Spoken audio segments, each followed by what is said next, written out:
Worked for a guy for about 3 months, no pay, no nothing. It was just, work experience. I threw it in, going, stuff this, like I'm not getting paid for it, this is shit. And then sure enough, the guy turns around and goes, well, actually, I was going to offer you a job and I was going to back pay you for all your time, but well, that's what you want to do. What is success to you?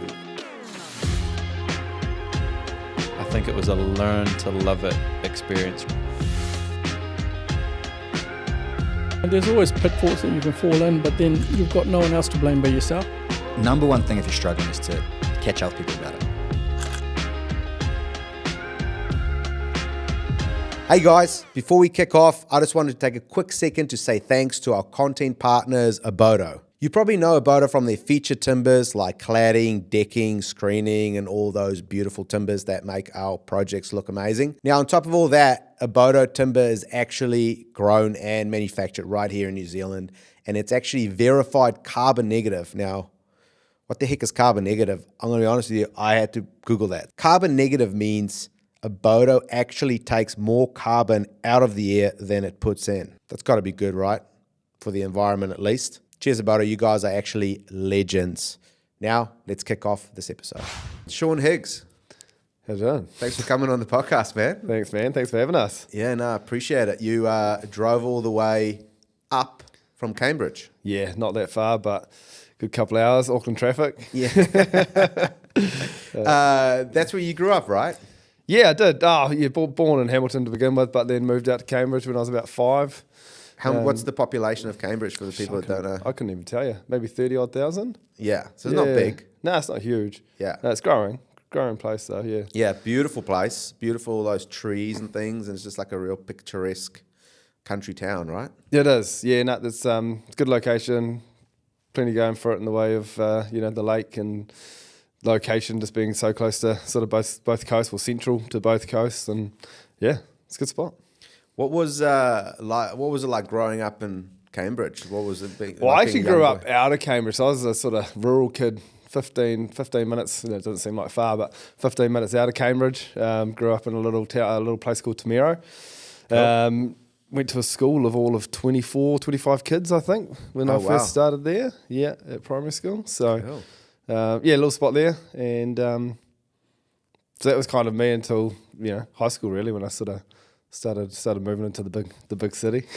Yeah, moving up to the big city with like 30,000 people. So what was that like? So you go to high school, you rock up. What was the vibe there? How big is the school then? Oh, pretty big. Look, I mean, to be completely honest, Brad, I wasn't really a good kid. I was a bit of a shithead. So I sort of didn't do too well at high school. I kind of got booted out by the time I was 14. Yeah. My high school days are pretty in the back of my head these days. Like I don't pay a lot of attention to it. It's a time in my life that I won't say I forget about, but I just kind of, pretend it doesn't exist. Pretend it doesn't exist. Yeah. There's the old me to some degree, The old you. Well, that's all good. I remember when I was when I moved from South Africa to New Zealand, I was in a school over there of about 350 kids. Mm-hmm. Co-ed, had some good friends, and it was nice and small. And then I moved to New Zealand, went to Auckland Grammar, 2,500 boys. Yeah, and then I'm from South Africa as well. They freaking hated me. You know what I mean? Yeah, right. So I've made some good friends there over the years, obviously, but it was definitely a culture shock. And I was also a little shit for like a little while there because it is a bit of a transition to go from small school to a massive school, and you sort of just get left to your own devices. You go from small fish, big pond. Well, sorry, other way around. Big fish, small pond to small fish, big pond, right? Exactly, and it really affects you as a kid. As a young, in that transitional age, like sort of 13, 14, 15, 16, right? When you, and then you're like, oh, I thought I was good at athletics. Turns out I'm like actually quite slow and stuff like that. You know what I mean? You're going from being first in cross country to coming in fourth or fifth. You're like, what's going on here? Yeah, no, it affects your whole identity. But no, that's cool, man. So they pretty much wanted to give you the boot. They gave you the boot when you're like 14, 15. So then, where did you go from there? Straight into a building apprenticeship, essentially. So I kind of went when I was told to politely leave school. I still wasn't old enough to be outside the curriculum, essentially. So to go what they call basically a halfway school, right? It was run by the Salvation Army, and sort of it had sort of all sorts of trades, right? There was an engineering workshop, a woodworking workshop. There was computers for, admin type stuff. And so it just kind of covered all bases, really, I suppose. And so, I was there for about 6 months, I think, and then got sort of picked up and asked to go and do basically a free, what would you call it, job experience for about 3 months. So I worked for a guy for about 3 months, no pay, no nothing. It was just, work experience. And then basically not long before, hindsight, I threw it in, going, stuff this, like I'm not getting paid for it, this is shit. And then sure enough, the guy turns around and goes, well, actually, I was going to offer you a job and I was going to pay you for all your time, but well, that's what you want to do. So that was cool. I obviously stuffed that one up. And then I just got on the phone book, really. Started ringing around, trying to see if I could pick up another job and an apprenticeship somewhere. So did that. And that was kind of how that started. And then, so then you went and worked for another builder, and then what was that experience like, walking onto that new site, as a young guy? I probably didn't get the greatest start in the building industry. Like, I probably landed with, and nice enough people, but probably the wrong side of the industry. Rough, kind of the poor culture that we're kind of pretty used to in the New Zealand building industry, the real type of, just you're a useless prick. What are you doing? Run, so, yeah. Locked in the Portaloo, stuff like that. Yeah, stuff like that. Like, it never got too drastic, but I suppose it was just, it was never really the ideal scenario. There's not a lot of leadership.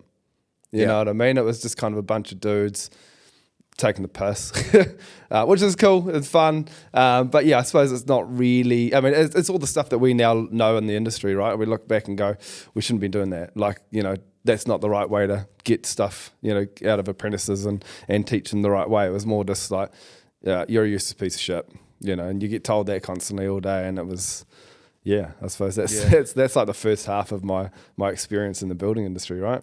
Yeah, I think this is like a cultural thing, right? So that's what you're used to. That's what everyone does. You got treated like shit. Now you're treating the new guy like shit. And then unless someone comes in and breaks stops that and creates a new culture, then that's just sort of how it keeps going. So, I think obviously from a lot of the builders I've talked to, I think the industry is sort of changing and it's shifting. Oh, it needs to.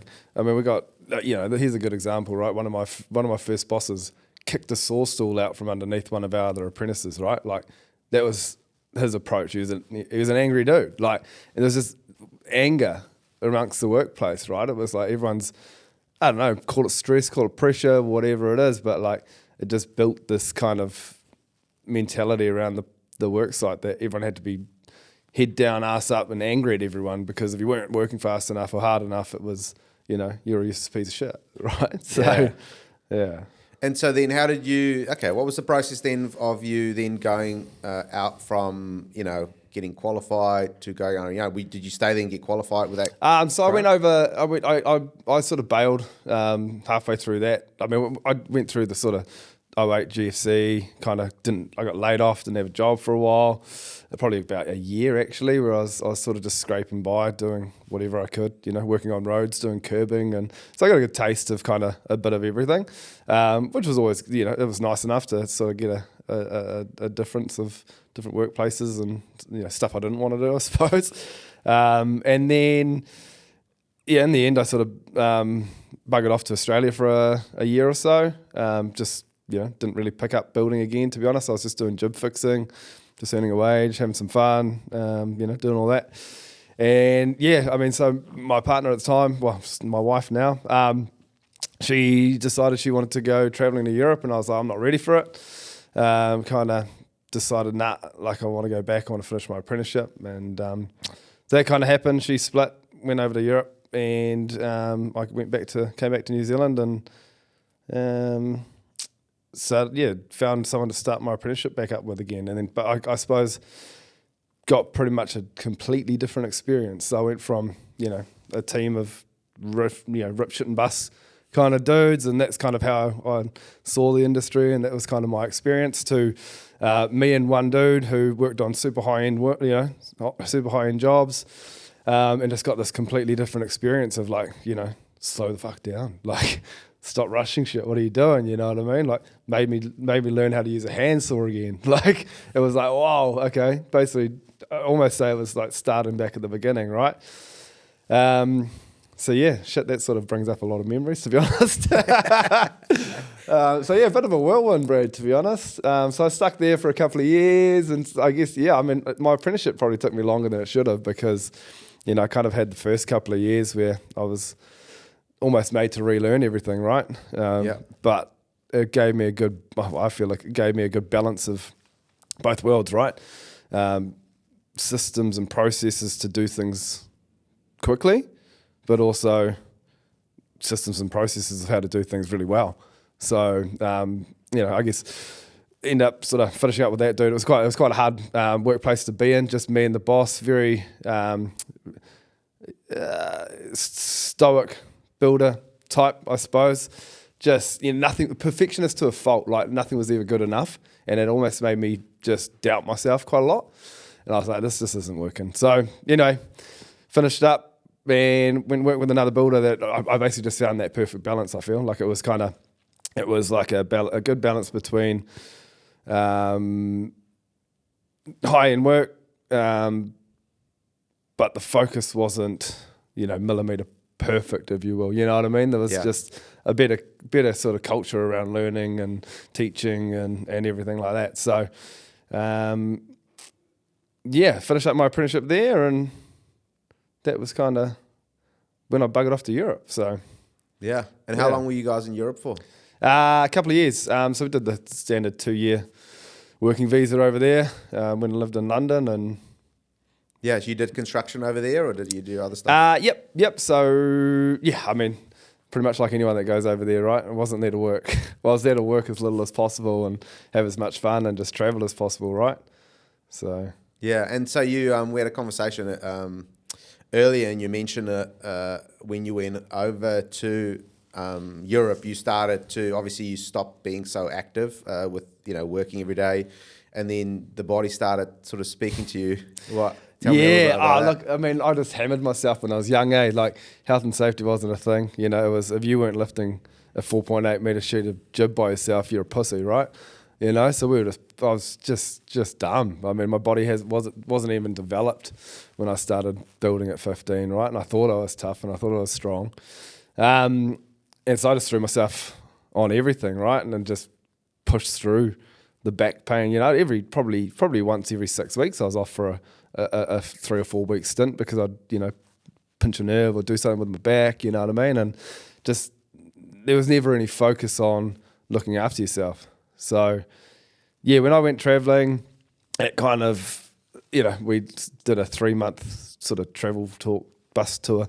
And I suppose throughout that was when I wasn't physically doing stuff every day, and my body started like really, really giving it up. It was just like, sitting on a bus and I'd just be waking up, sort of just crook neck and crook back, and it's just like, shit, what's going on here? And, so I sort of started discovering things like yoga and all of that, and kind of started stretching, and then went, shit, like it got worse before it got better, right? It was like my body's, as I was sort of stretching it out, it was like it fell apart because all the muscles that were kind of holding everything together just, obviously gave way, and all the other stuff that was supposed to be holding it together didn't know how to work anymore, right?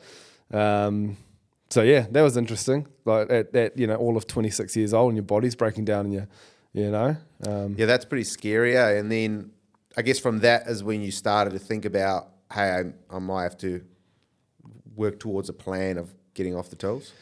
Yeah, I suppose my first initial plan was like, let's just keep having fun. Like, while we were there, right? It was just, enjoy this time. You got a couple of years here.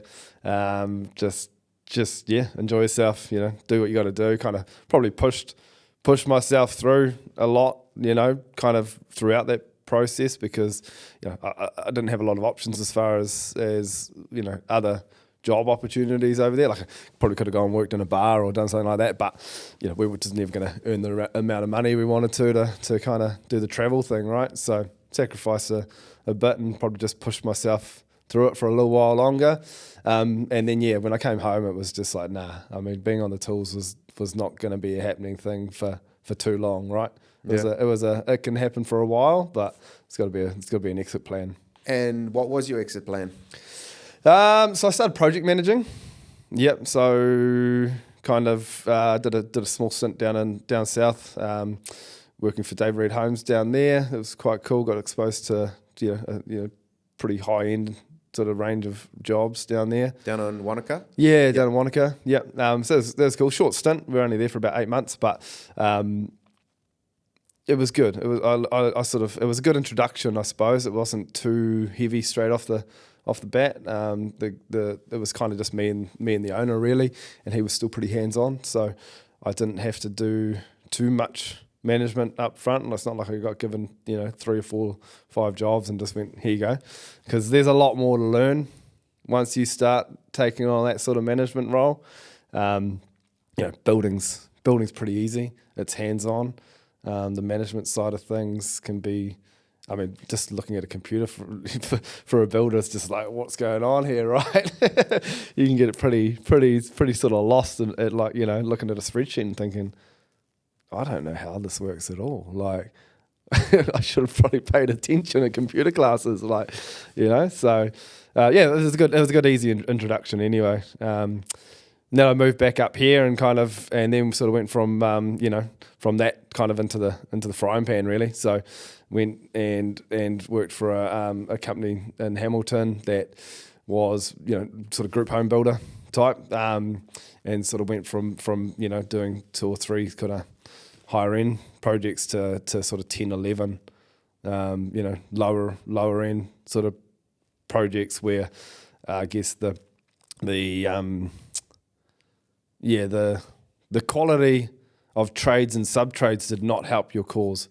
It was very much lowest price gets the job, and you just run around like a headless chook, to be honest.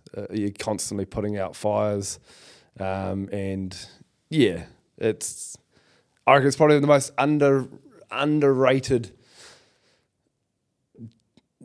mentally fatiguing job, that one, and most unrewarding.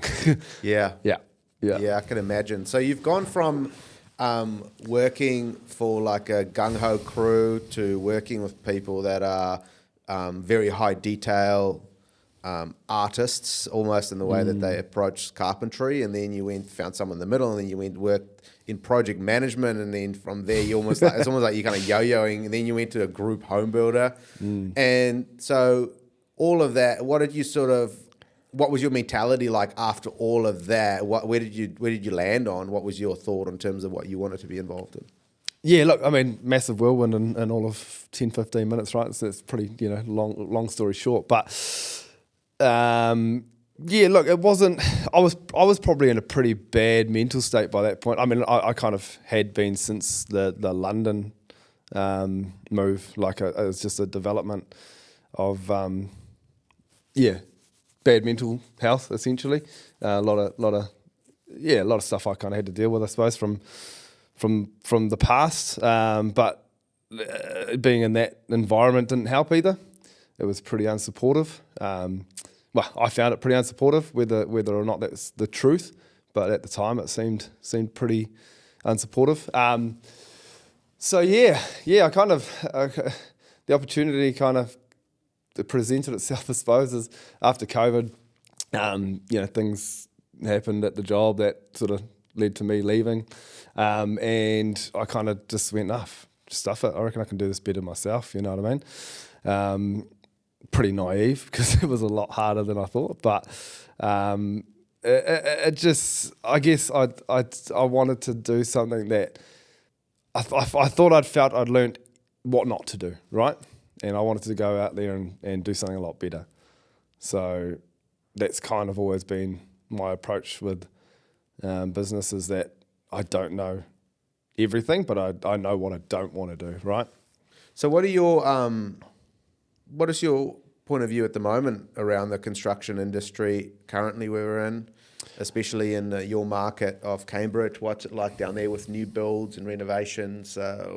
What are sort of the opportunities there at the moment, or are things sort of quieting down a bit?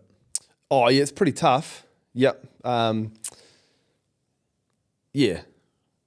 I mean, we're sort of day by day picking up enough work to keep going, and you know the long term future's looking pretty good and everything like that. But it's a grind for a lot of people at the moment. I think it is quite tough. There's a lot of people out there that, you know, I mean, they either don't have work or they don't know when the next job's starting, don't know how long, you know, they've got work for.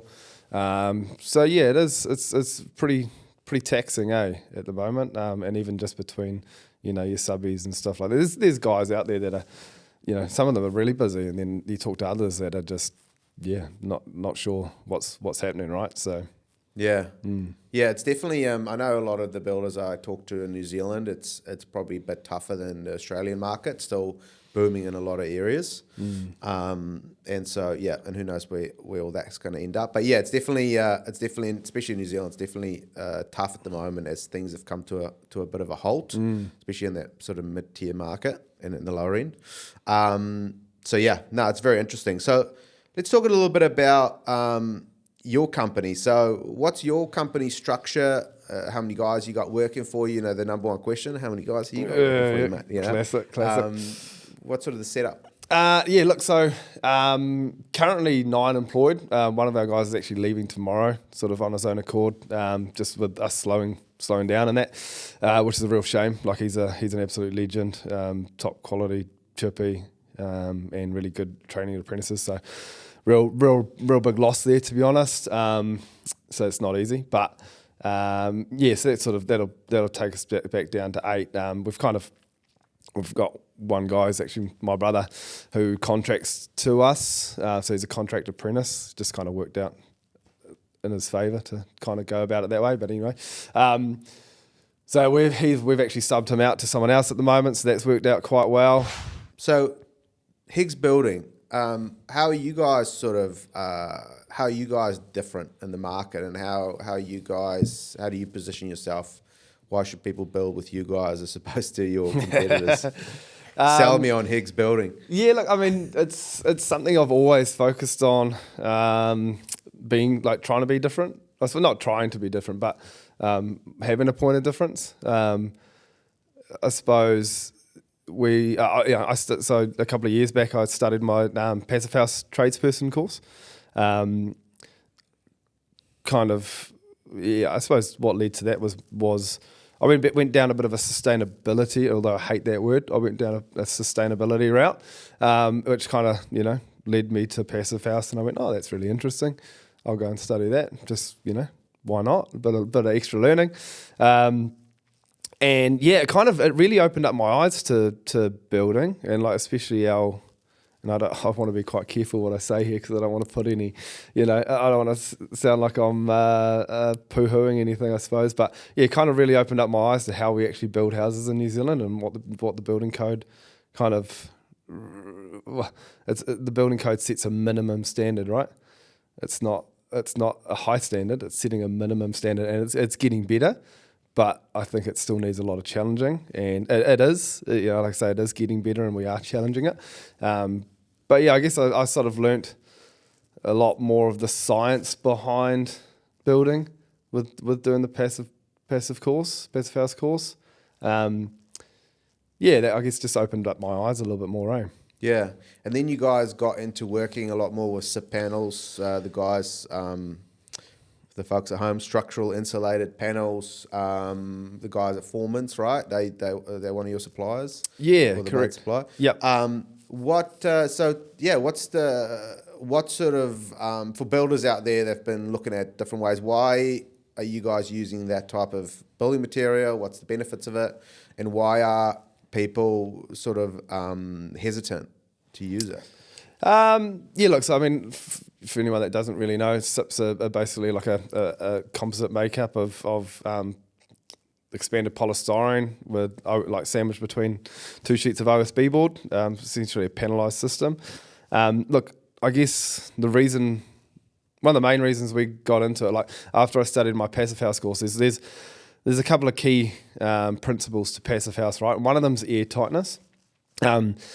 SIPs are a naturally airtight product, so that was almost seemed like a no-brainer. If you're going to build a passive house, to me, building it out of SIPs is the best way you can achieve that. Like the most cost-effective, at least anyway, and least labour-intensive sort of process, I suppose, for anyone that kind of does know how to build passive homes and what it's all about. There's kind of two different models, I suppose. There's the conventional model where you essentially have your standard frames with a layer of insulation, and then you Intello wrap or airtight wrap the entire envelope, and then you surface cavity over the top of that, and then re-insulate, and then jib line. So I mean, you think about the amount of different products going into that already, and also the amount of labour that's gone into basically double skinning the wall, right? So to me, SIPs get you that makeup pretty efficiently, and so from a build perspective, it's less labour intensive, like I say, and then from a benefit point of view, well, once again, if you know kind of anything about passive house, the whole purpose is to keep your home at a comfortable temperature of 20 degrees all year round by only using 15 kilowatt hours per square metre per year to heat and cool the place.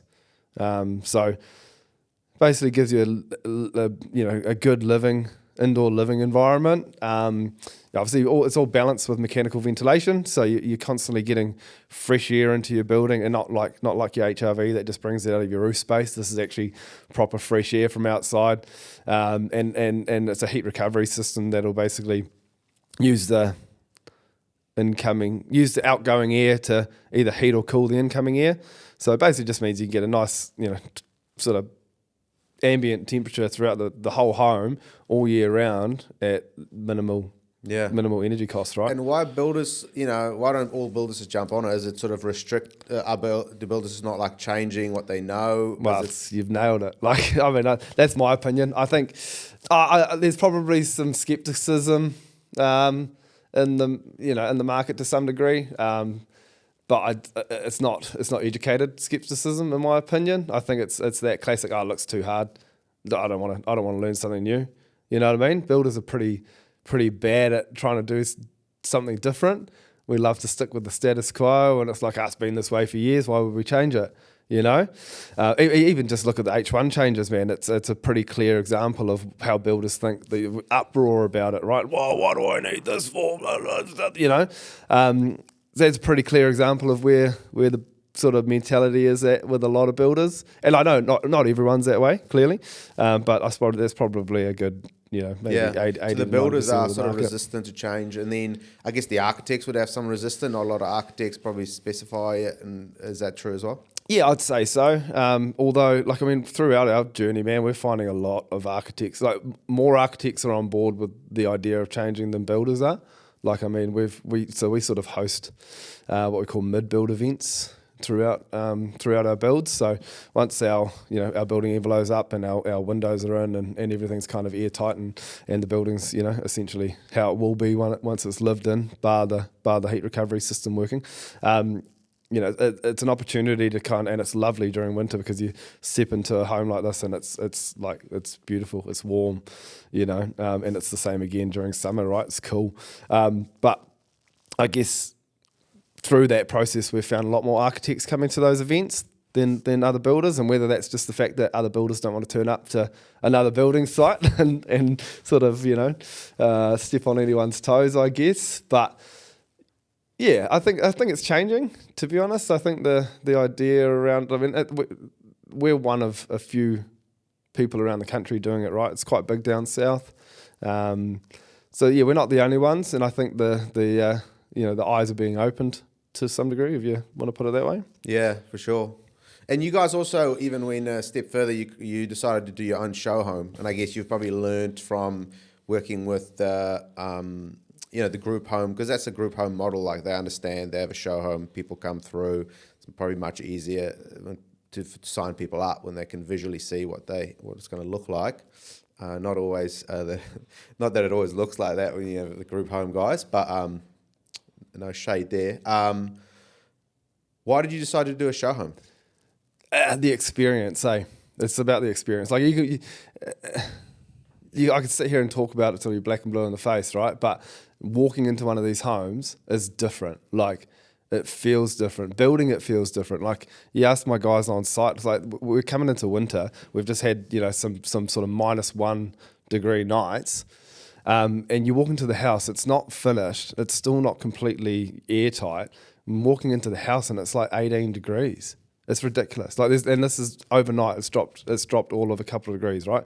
So the experience is why we decided. Look, the show home's going to be our family home eventually, but so it was always an investment into that. But it was also an investment into sort of how do we convince someone to build one of these things, right? Like, and so you put your money where your mouth is, I suppose. Yeah, exactly. And then I guess the best time is in winter, right? To get them to come have a look and come feel. And yes and no. So we've got a massive overheating issue in New Zealand, right? Like especially in the north. Like overheating is our biggest issue. Like even with our house, the overheating is what's actually going to drive more of our energy demand than the cooling. Like I say, walking in there after a night where it's been -1 and there's no heating on inside and it's still warm, I don't think we're going to have to heat the house. But cooling it might be a different story, right? So as the climate warms up, things are getting hotter, we've got massive overheating issues. And what kind of, through, well, like I said before, the whole idea of H1's made things better, but in the same breath, we've made things more thermally resistant, but that also we haven't combated that with any type of balance ventilation or good orientation of good shading to try and stop these houses from. We've tried to make them warmer. We haven't done much about trying to make them cooler, right? So yeah, you'll find that we've got massive overheating issues, I think. Yeah, for sure. So what would you say is your biggest challenge at the moment, running your business currently? What's sort of the things keeping you up at night? Where do I start, Brad? Where do I start? It's just probably just the economy, to be honest. Like we're just finding the cost to build versus what the market says your house is worth doesn't add up at the moment, which is hard. Like, we've priced sort of 4 decent sized jobs this year that 2 of them haven't gone ahead because cost is too much. And the other 2 just by default someone else got them, so that's fine. But yeah, just cost is pretty hard. You don't want to dilute what you're doing by making it cheaper. It's hard. I don't know when the balance is going to come back. So that's probably the number one. I think it's slowing the whole industry down. So whether that's interest rates going back up, coming back down, that might drive demand again. But yeah, I think that's probably just. It encompasses it all, right? It's just the economy of it all. Yeah. And in your business, what do you guys do? Any marketing or anything like that? What do you guys do to drive business? So my wife's a graphic designer by trade, so she does a lot with all of our digital marketing. We get on-site videos done, try to do some educational pieces especially around the SIP stuff, about what that is. The mid-build events is another, marketing avenue. We're pretty heavy on the marketing, I suppose. There's probably room for improvement, but I guess, one of our biggest challenges is education, right? Especially with the SIPs builds is educating people on what it is, how it works, why you should do it, right? So yeah, marketing's a big part of that. Yeah, for sure. And what's the cost difference between like a SIP home versus like a original? The $1 million question, right? Yeah. Look, honestly, Brad, I think there's probably there's 2 ways to look at it, right? If you took a house that you've just designed and went, build me this house out of SIPs, you're probably going to cost you 5 to 10% more. if you build a house that's designed around the SIPs, shape, size, Measurements and everything. measurements of everything, you can make it pretty cost comparable, right? So yeah, there's one or two ways to look at it. I think maybe we need to change the landscape of how we build homes to suit the panels or suit the system, rather than just designing the same old house and expect it to work within the same framework. So yeah. Do you guys, so when that comes on site, you don't need to crane it or anything like that, right? How do you guys? Oh, just a high ab. Just a high ab. No, I mean, they're pretty light. Like you can pick up a 6 meter panel, one person at each end, and flip it over pretty easy. Like they're light. Cool. It's lightweight, man. Yeah. Okay. Awesome. And in terms of how do you guys demonstrate your value to prospects if you're not the cheapest? Probably internal operations, I suppose. Like we pride ourselves quite a lot on having having a good process internally between me and my wife in the office. The guys on site. How we operate, I suppose. So I guess we try and show that value. Yeah. No, it's just interesting, because a lot of people always ask, it's kind of like, well, if I don't, you either compete on price or you compete on something else. And if you don't have anything else, then there's always going to be price, right? Yeah, and I think that, we like to find a balance, right? Like just experience tells us we're not the most expensive, but we're not the cheapest, right? So we sit in the middle, which I think is a good place to be. And yeah, I guess showing that extra value in what we do. Obviously, having the experience we do around high performance homes, whether clients are interested in it or not, it's a different story. But being able to give our expertise on how we might be able to improve something and kind of challenge the status quo, or even taking a standard kind of 3604 built home and just challenging some of the materials you might be using, or some of the ways you might be looking at the design, and just little things like that we can kind of bring some extra expertise to the market, right, or to the table more than anything. So yeah, so it's almost like you kind of see yourself as more of a consultant, and you present yourself in that way. And then you can sort of add value in different aspects, either be it cost saving or more like energy efficient or whatever the case may be. Yeah, and look, cost saving is a big thing, right? Like there's sometimes we can eliminate cost early on in the design phase rather than sort of getting to a building that's consented already and gone, well, it's going to cost you more now to change that, but I might be able to save you 10 grand. You know what I mean? But yeah, you got to weigh up the delay costs and everything like that, right? So yeah, a lot of, and I guess that's a lot of the value once again of I am office based as such. You know what I mean? It's my role is kind of looking through plans early on, working with architects, whoever that might be, to kind of help through that phase. We'd definitely prefer that. We'd prefer to be engaged early on and work through that process with the client, rather than just to get a set of plans and go, here you go, build this. You know what I mean? I think that's when we get our chance to sort of show our value. Yeah, for sure. And do you guys reach out to architects directly as well? Do you try to get some work from architects and work from clients, or what's your sort of approach? Yeah, both. Networking with architects is pretty big. They're probably the first people clients go to more than anything. Like apart from probably in that group home builder stage, they go to them clearly. So yeah, it's definitely important to sort of build those relationships and work on those and yeah.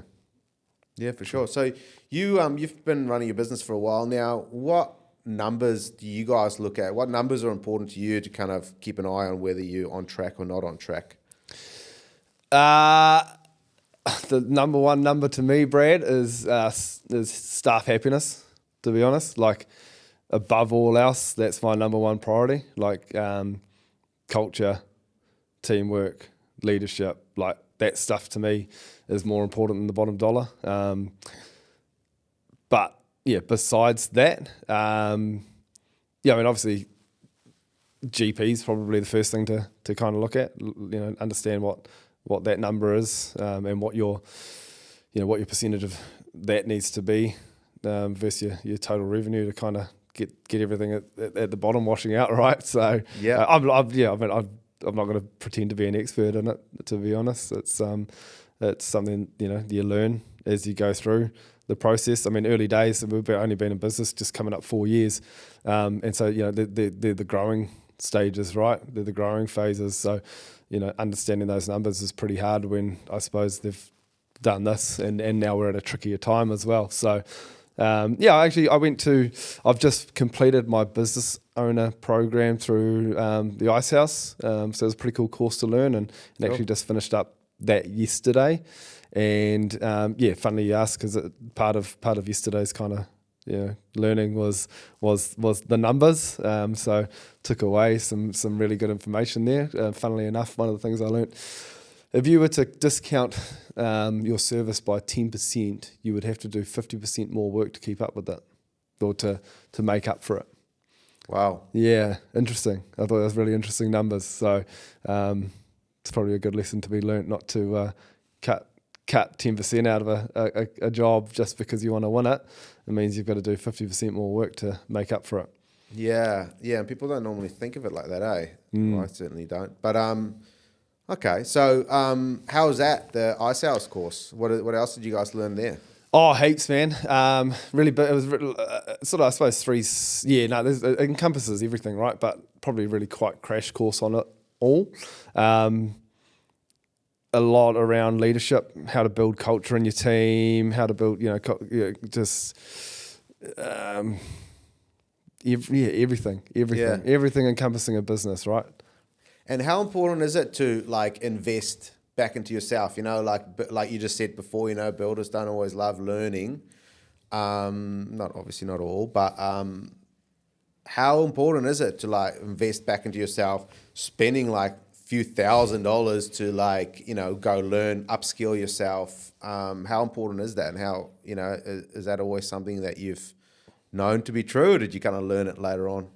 I guess it's a preference thing, Brad? It depends what you try to achieve in life, right? Are you happy just turning up, 5 days a week with you and an apprentice and another guy maybe, and banging out decks and fences, and might build the odd house and do the odd renovation here and there, and that's cool, and that you just want to do that 5 days a week until you're 60, 65, you know what I mean?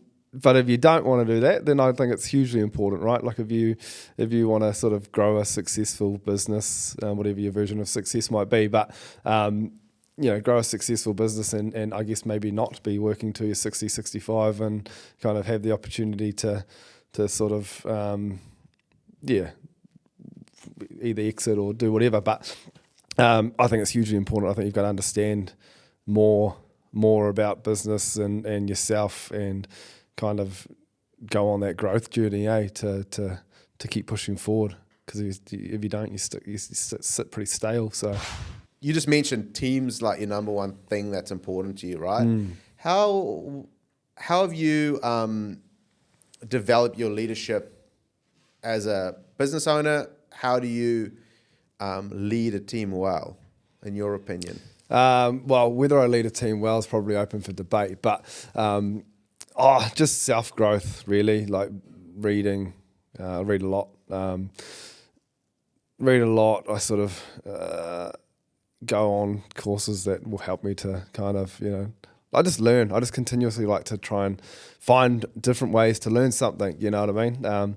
Whether I pick up the smallest thing from reading a book or listen to a podcast or doing a course, to me it's always something that I can take away and develop into my own sort of practice, I suppose. Yeah, and what are some ways that you've improved in your leadership over the years? What are some ways that you've really maybe done it wrong and now you've kind of changed?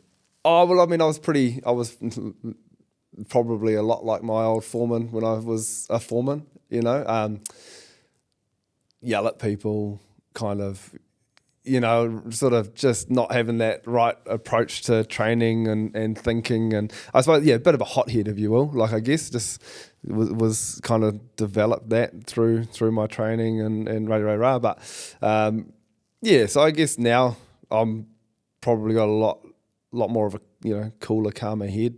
I think about things a lot more. I kind of think about, you know, my approach to the team and how I'm going to deliver something, and you know how I'm going to react to something. So yeah. No, it's important. I guess, and a big part is to like kind of think. You know, you got to think almost from like that other person's perspective, or remind yourself of when you were, you know, a young apprentice or like a young builder or something, and kind of what motivates them. Sometimes, you know, yelling at someone and kicking something at them or something. It's not gonna, I didn't do that. Just to clear that one. Yeah, I think like one of the biggest things that I've had to learn is to try to let go of your ego. Right, let go of your ego massively. So like, and rely on the people around you. Like I heard a quote the other day that I thought was fantastic. Like I think it was Steve Jobs that said, you know, what's the difference between you and Microsoft? And he said, Microsoft hire smart people to tell them what to do. We hire smart people so they can tell us what to do. You know, so to me that's huge. Like I'm not a genius by any imagine. You know, it stretches the imagination, and I've got my weaknesses and I've got my strengths. And then to me, leadership's about recognizing that. Recognizing what you're good at, and you know, putting all your time and energy into it, but also realizing what you're not good at and seeking help where you need to. I think when you try and be everything, you do nothing well. You know what I mean? So yeah, I kind of take that approach to it, and the same thing with our team. Like I mean, I could sit here and tell you that I know there's different guys in our team that are good at different parts of the job, and good at different, you know, not just different parts of the job, but you know, work well under different conditions or with different people and stuff like that. And so recognizing that and understanding it helps you, or I think gets the best out of people, right? Yeah, 100%. You're talking before about you know, mental health, and you know that's definitely been a topic of discussion, and you don't want to over talk about it either, so people are sort of like sitting in a soup of their emotions all day, every day either, right? It's a bit of a balance there. What do you do when, you know, you said you went through some tough times. Have you come out the other end kind of happy you went through that? Did that make you stronger, or do you feel like, you know, other people going through similar mental health struggles, they need more support? Or what's sort of your point of view on the whole thing? I guess, yeah, my point of view is it's a journey, right? Like, I mean, I still have tough times, you know what I mean? And a lot of that's now probably just to do with business, not so much anything else. But, you know, there's ups and downs. I think understanding what's, yeah, it's a hard one. I guess understanding what's triggering the issue to begin with is a big thing, and being open and honest enough to kind of be aware of that. Yeah, everyone's struggles are different, right? Like there's no one method fixes all, but I suppose the biggest kind of takeaway I can bring to that table is own it. Own your shit, you know, whatever that might be. And by owning it, you can kind of move forward. I think until you accept that there's a problem or something's happened, you don't move past it. So own it. You mean like in terms of like if you're going through something, or there's something, you know, your thoughts are going crazy, whatever. Like what do you mean by own it? Oh, yeah, you got to deal with it, right? You got to accept that there's something going on, so you got to own it. I mean, yeah. You mean as opposed to just like ignoring it, and keeping yourself busy? Yeah, that's it, right? Yeah, exactly. Yeah, I mean, ignoring that there's a problem is you're never going to get past it, right? So for sure, yeah, definitely. Yeah, there's almost like an element of like you have to walk through the fire. Yeah, that's it. Yeah, you got to go through the pain to kind of get through the other side, right? Yeah, and I feel like a lot of the mental health conversations, now I'm not no expert, we should probably put like a disclaimer here, but like I feel like a lot of the mental health stuff is all about like avoiding going into the fire, and I think that a big part of it is that you have to sometimes walk through the fire to almost like, you know, bad analogy, but almost to like burn off the shit, right? You have to walk through the fire, and then when you come out the other end, you're going to be more capable, more wise, more able to think about or to be able to deal with those thoughts and emotions and things in the future, or or triggers, like you say. Yeah. And it's really important to walk through it, and sometimes walking through it alone is the only solution. Yeah, I think it is. Like everyone's got their own. Everyone's on their own journey, right? Like people can help you and they can hold your hand, but if you're not willing to make change or go through that process yourself, it's out of anyone's hands. No one's going to send down a golden angel and sort your shit out for you. It's got to come down to you, and it's got to come from within. You got to fight. You got to fight to kind of get through it, right? And like you say, I think there's ways of being able to guide people through that, but it's essentially it's your own journey at your end. It's your journey at the end of the day, right? Yeah. Yeah. No, there's definitely, and there's like probably a nuance to it as well, and there's definitely times to reach out as well, right? So on the other side of the coin, like sometimes instead of like struggling in silence, maybe just call a mate and go play a game of golf and maybe get something off your chest if you need to. But hands down, like it's a good place to start, right? Like I say, I've confided in friends heaps, but they haven't helped me sort my shit out. Like, and they've been able to give me some guidance. They've been able to, ask the right questions. You've been able to talk about it. That doesn't mean it solves the problem, right? The thing that's gonna, I don't know if you solve it, but the thing that's gonna make it better is accepting it. Accept the problem, whatever that might be. If you're just depressed for the sake of being depressed, accept that you're depressed and go, well, hey, I'm going to move through this now. You know what I mean? That's like key number one. Like if you're an alcoholic, accept you're an alcoholic and move on. If you think you've been a bad person, accept that you've been a bad person and find a way to move on, move forward. Like I think that's probably the biggest thing is moving forward as well. Not dwelling on the past, not looking at what was, who you were. I think every day you can wake up and change who you are, right? Like you can put on a different face and a different voice essentially, and either move forward or keep moving backwards. And so I think you have that kind of mentality of I want to move forward, then you will. Yeah, for sure. Okay, so what resources are out there that sort of helped you in the past? If you find yourself in a bit of a funk, and sometimes you're in that funk and you just sort of like it just sort of like continues, day after day after day, and you have to kind of snap yourself out of it. What do you do to snap yourself out of it, and what sort of resources have you is out there that maybe has helped?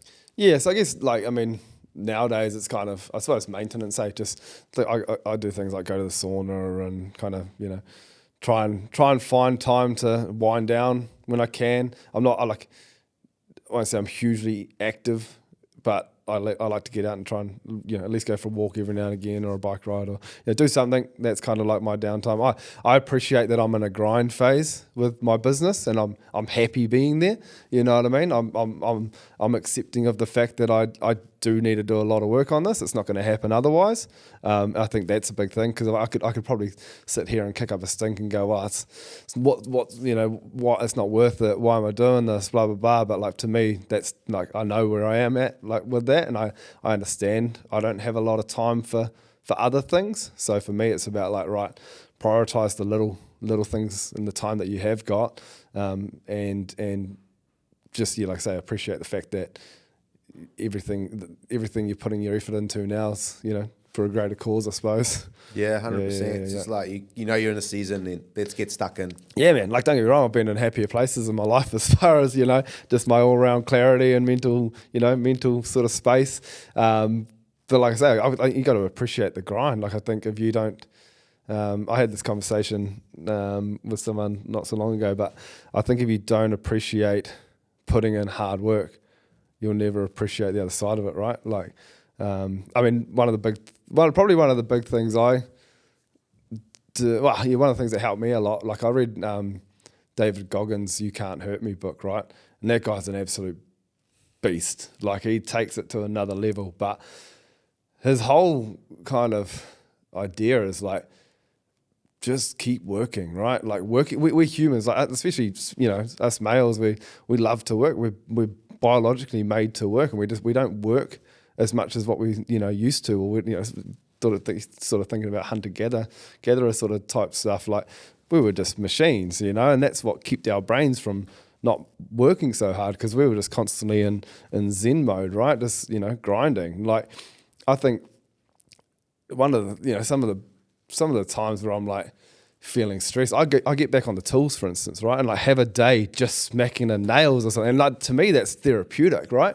Like, that's the cool shit. Like, we're in an industry that like, if you've got a good environment around you, you can just like kind of turn up, do your job. It's physical. You feel rewarded after it. Like, I think we need to appreciate that more. Like, there is an element of we're doing kind of what we're made to do with work. Some people, you can get ground down by work, right, and think, oh, it's just a job. This sucks. Why am I doing this? It's just to pay the bills. But like, that's not going to get you anywhere, right?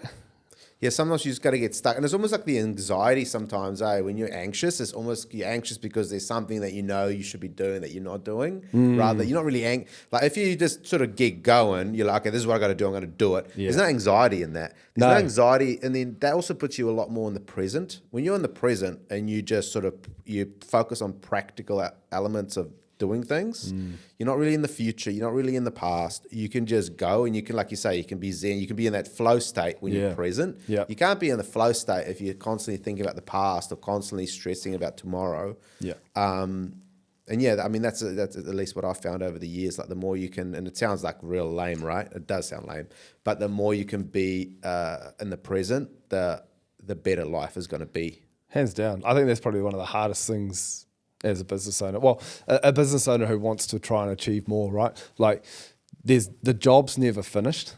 Yeah, there's always something you're like, I should be doing that better. I should be, and trying to bring yourself back to like being happy where you are today, like at this moment, is difficult, but I think it's pretty key, right? Like, don't get me wrong, think about those things and have a plan and an action to get there. Like, I mean, when I first started business, I wrote down in a book, not that I ever, went back to it or thought too much about it, but I created a goal to build a show home within 2 to 3 years, right? And it just naturally happened because it was in my vision. It was what I wasn't looking at it every day, but it was like something that I wanted to achieve, and all these kind of steps just kept leading to it, right? I didn't say I wanted to build a SIPS show home or anything like that. It was just build a show home in 2 to 3 years, and it's just, for me, that's probably the one real goal that I've set, one real big goal that I've like actually written down and can now look back and go, oh, that does happen. Like, that's what you put your mind to. It does happen. It might take time and it might take longer than you think, but by putting that out in the universe, but then kind of not thinking about it and just doing the day to day, eventually you'll get there, Yeah, 100%, man. Let's do the rapid fire now. So you can answer it or you can pass it if you want. So how big is your team? 9 plus me and my wife. Cool. What's your crew mix? 5 builders, 4 apprentices. Awesome. How many projects did you complete last year? 4. What's your turnover range? Under 1 mil, 1 to 3, 3 to 5, 5 to 10, or 10 plus? 1 to 3. Cool. What's the lowest gross profit margin building companies should be aiming for? After yesterday, I'd answer that differently, but I think it's a personal thing. To be honest, I think it depends on a lot of different factors. Yeah, for sure. Free quote or paid quote? Oh, I'd love to say paid, but I've tried it once. Just didn't go any further. And in today's market, it's a lot harder to get past. But yeah, I mean, like everyone else has said on this podcast, man, it's one of those things that we probably should all be charging for quotes, but changing that's going to be pretty drastic, right? So yeah, for sure. Project management software or spreadsheets? Software. Yep. What do you use? Builder Price. Okay, cool. Yeah. one of the first things I invested in when we started business. Let's get computer illiterate, never touched a spreadsheet in my life, still don't really touch them. So Builder Price is fantastic for it. Any other softwares that you use? We've tried a couple of different ones. I use Builder Trend as I was a project manager. That's pretty good for like none of them fit all bills. Like once again, I think everyone says the same thing. So it's just about finding what works for you. What I love about Builder Price is takes a lot of the guesstimation out of pricing. Cool. Yeah. Awesome. EV or petrol head? Hydrogen. Believe in the future. Yeah. Okay, that's a new answer there, Chen. Classic rock or hip hop? Oh, neither. Bit of drum and bass, to be honest. I can imagine you being a little drum and bass guy. Jock or hippie? I mean, I love my sport, but I think I'm more of a hippie at heart. Yeah. Are you too mean or too nice to your staff? Too nice. Okay, be honest here. What's your most used emoji? Probably the shakabra. Oh, yeah? Yeah, Love it. yeah. Okay. So not any other weird ones you sent to your wife or anything like that? Little love Nah, hearts or anything? nah, we keep those for the bedroom, mate, you know. Are you extrovert or introvert? Extrovert. Yeah. Surf or golf? Golf. Who is your business or life hero? Life hero is my wife. Yeah, she's fantastic. Awesome. Yeah. What's your favorite hobby? Oh, probably playing golf. Yeah. Yeah. How often do you play golf? Not often enough. Are you an alpha or beta male? Alpha. Wine or whiskey? Wine. Makita, DeWalt or Milwaukee? I currently run DeWalt, but they never get used, so, you know. You're an office guy. You a PC or Mac? Mac's definitely the way to go, but PC from a budget point of view. Makes sense. Glass half empty or half full? Half full. Do you think more about the past or about the future? Definitely the future. Awesome. That's it, man. Did you have fun? Heaps of fun. Yeah. Thanks for coming on, Shaun. I really appreciate it. And like I said, I definitely think there'll be people that would have got some value out of this. So, yeah, appreciate it, mate. Cool, man. Thanks for having us, eh? Cool. Wicked. Cheers.